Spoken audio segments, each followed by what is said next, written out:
তুমি এখানে থাকা না থাকা সমান, বাড়ির সব কাজ তো আমাকেই করতে হয়। কি করছো বৌমা? এই তো মা, আপনার ছেলের জন্য একটু খিচুড়ি রান্না করছি। ও তো খিচুড়ি ভালো খায়। তুমি এসব ডাস্টবিনে ফেলে দাও, আমি নতুন করে বানিয়ে দিচ্ছি। হ্যাঁ হ্যাঁ, যাও যাও, তাড়াতাড়ি গিয়ে দেখো। আরো কিছু যদি ভুলে যাও তাড়াতাড়ি নিয়ে এসে এই কুলিটার মাথায় চাপিয়ে দাও।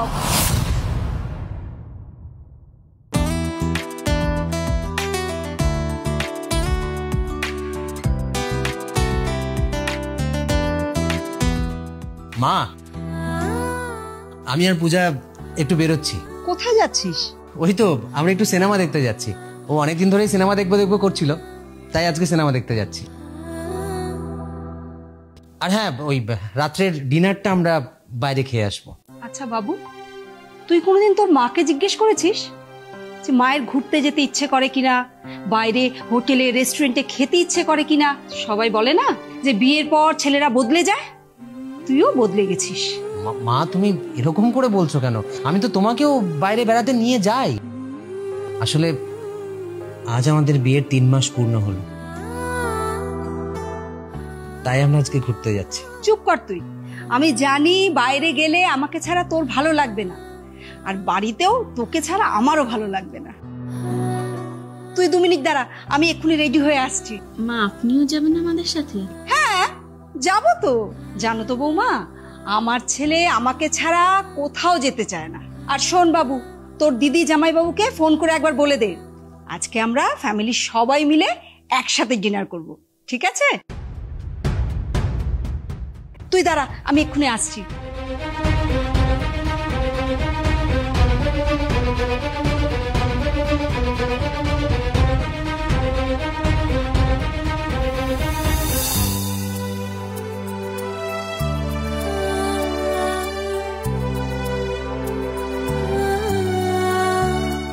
কি করছো বৌমা?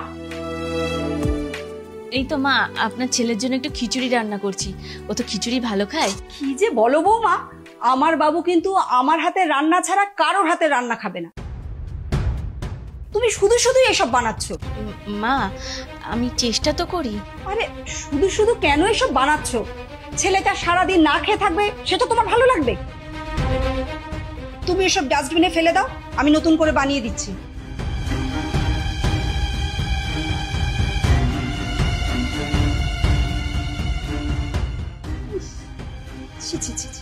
এটা খিচুড়ি হয়েছে? যাও নিয়ে গিয়ে ডাস্টবিনে ফেলো, আমি বাবুর জন্য নতুন করে বানিয়ে দিচ্ছি। আজকালকার মেয়েগুলোও হয়েছে থেকে সাজগোজ করবে নাকি রান্না শিখবে, বাড়ি থেকে তো কিছু শিখে আসবে না। আরে দাঁড়িয়ে আছো কেন হা করে? যাও এটা নিয়ে যাও। আরে যাও, কি বলছি শুনতে পাচ্ছ না?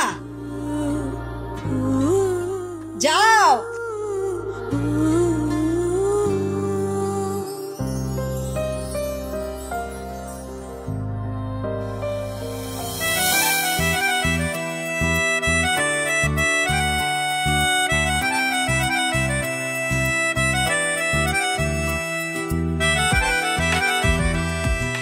পূজা, এই দেখো না কোনটা পরবো, এটা না এটা?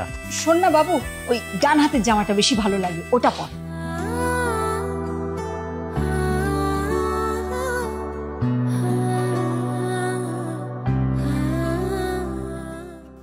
মা, এটা তো 2-3 দিন আগেই পরলাম, আজ এটা পরি।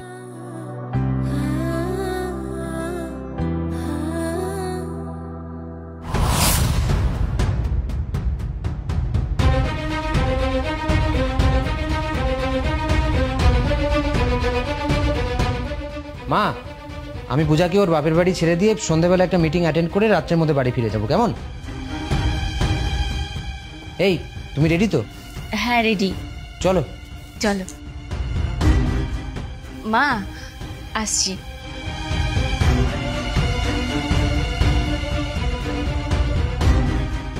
আমি কিছুদিনের মধ্যেই চলে আসব, আপনি নিজের যত্ন নেবেন। আসি। এ তো তুমি এখানে থাকা না থাকা সমান, বাড়ির সব কাজ তো আমাকেই করতে হয়। তার চেয়ে তুমি একটা কাজ করো, তাড়াতাড়ি আমাকে একটা নাতি বা নাতনির মুখ দেখাও, তাহলে অন্তত বুঝবো ছেলের বিয়ে দিয়ে সার্থক হয়েছে। পূজা, তুমি কিছু ভুলে যাচ্ছ না তো?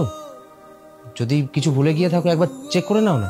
হ্যাঁ হ্যাঁ যাও যাও, তাড়াতাড়ি গিয়ে দেখো, আরো কিছু যদি ভুলে যাও তাড়াতাড়ি নিয়ে এসে এই কুলিটার মাথায় চাপিয়ে দাও। মা কি বলছো এসব? দেখো মা, আমি বেশ কিছুদিন ধরে লক্ষ্য করছি তুমি কিন্তু বেশ কথায় কথায় পূজাকে অপমান করছো। বাহ, এখন তো মা খারাপ হবেই, নতুন বউ, নতুন বউ তো ভালো হবেই। আমার প্রতি তোর আর কোনো ভালোবাসা নেই। আপনি ভুল ভাবছেন মা, আপনার ছেলে ওরকম নয়। বিয়ের প্রথম রাতেই ও আমায় বলেছিল আমি যেন কখনো আপনার মুখে মুখে কথা না বলি, আপনাকে কষ্ট না দিই। কিন্তু আপনি তো আমাকে এই সংসারে এনে প্রথম থেকেই দূরে ঠেলে রেখেছেন। আমার কোনো কিছুই আপনার পছন্দ হয় না, কিন্তু আমি তো সবটা মানিয়ে গুছিয়ে নেওয়ার চেষ্টা করছি মা। আর আপনিই যদি আমাকে এইভাবে দূরে সরিয়ে রাখেন তাহলে আমি কি করে পারবো? বিয়ের পর সবকিছু মেয়েদের নতুন করে শুরু করতে হয়, আর সেই নতুন পথ চলাতে মা যদি সন্তানের দুটো হাত না ধরে, যদি সন্তানের দিকে দুটো হাত বাড়িয়ে না দেয়, তাহলে সেই পথ কি করে সুন্দর হবে মা? মা, তোমরা দুজনেই আমার কাছে ইম্পর্টেন্ট। আমি যেমন তোমার অপমান সহ্য করতে পারবো না, সেরকম পূজার অপমানটাও মেনে নেব না। মা, তোমাদের দুজনের জায়গা আমার কাছে সম্পূর্ণ আলাদা, কারোর সঙ্গে কারোর তুলনা হবে না। দেখো মা, আমাদের সবে নতুন নতুন বিয়ে হয়েছে, এখন যদি আমরা একে অপরকে বেশি বেশি করে সময় না দিই তাহলে হয়তো সারা জীবনেও আমরা একে অপরকে বুঝে উঠতে পারবো না। তারপরেও তোমার যদি মনে হয় যে আমি ভুল, আমি তোমাকে ভালোবাসি না, তাহলে তুমি আমাকে বলে দাও। আমি আজই পূজা করে বাপের বাড়িতে রেখে আসবো, আর তুমি না বলা পর্যন্ত ওকে ফিরিয়ে আনবো।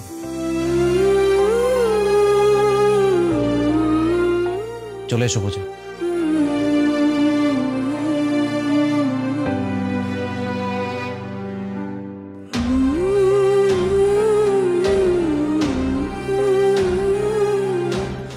দাঁড়াও বৌমা, আমি ভুল করেছি।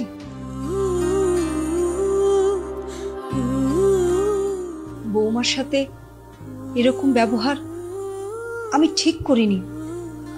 আসলে কি বলতো, এতদিনের দায়িত্ব, অভ্যেস সবকিছু অন্যের হাতে তুলে দিতে পারছিলাম না।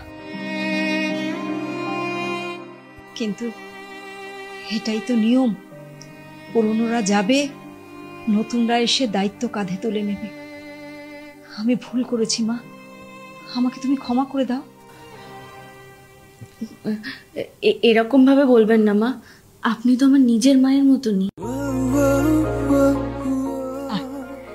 হায় মা, আমার কাছে আয়।